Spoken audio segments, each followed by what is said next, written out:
Well, Fishstock is a result primarily because of my father. He was a really fine musician, and everyone in my family, all 7 children, learned to play an instrument, and all of our family reunions were musical reunions. And I thought if I could convert the barn into a performing arts center, that I would feature music. And we started having concerts 17 years ago. We thought it was an interesting combination of an old guy like me that's from the Woodstock era, and the fact that we lived in Fish Creek.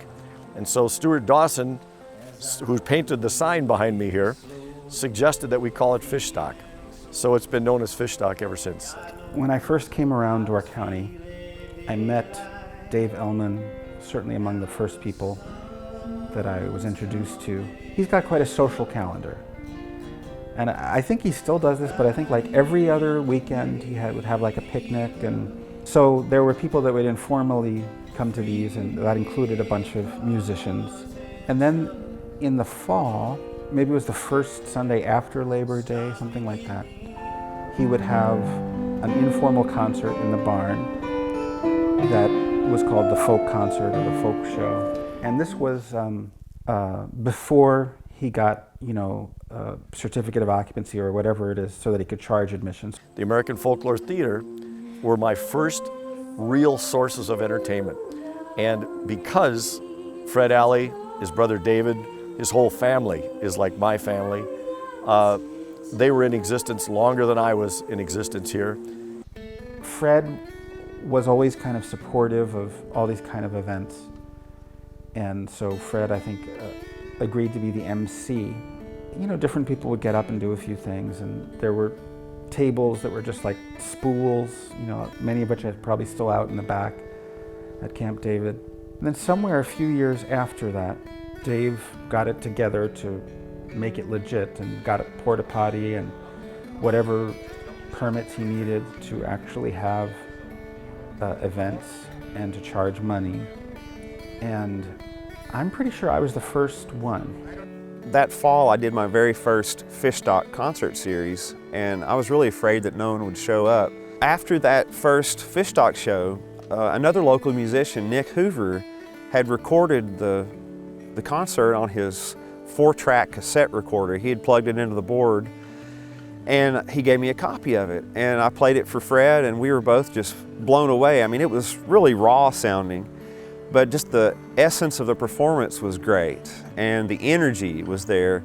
And so Fred and I got really inspired by it, and we decided to go ahead and release it. I think that Fred wrote liner notes. For eventually he got the cassette and helped Eric to master it and release it as Eric Lewis Live in Fish Creek. I think that CD really helped, because once you have a CD of it, now people who aren't around Door County can know about it and say, hey, this sounded like fun. And so I think that was the first year, and then it kind of grew.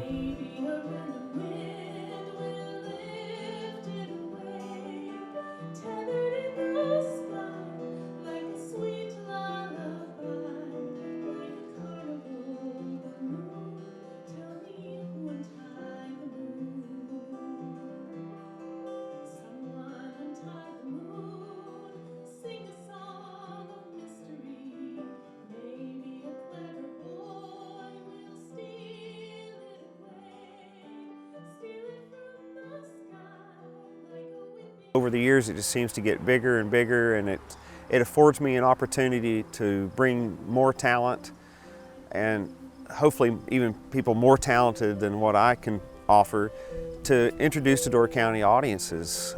All the people that Eric has brought up, like Tommy Burrows, Chris Irwin, also, that they come for one gig, but end up sticking around a few weeks, and Tommy Burrows seems to be there most of the summer now, and because and cross-pollinating, different combinations of people playing. And it's definitely, it's unique, and again, it's hard to describe to somebody who's not there. You just kind of have to go there and see. I couldn't say enough good things about the music scene here. It's just growing and getting better, and it's just a wonderful place to come play. And at the Fishstock Concert Series, as an annual event, it just keeps growing and getting bigger and better every year.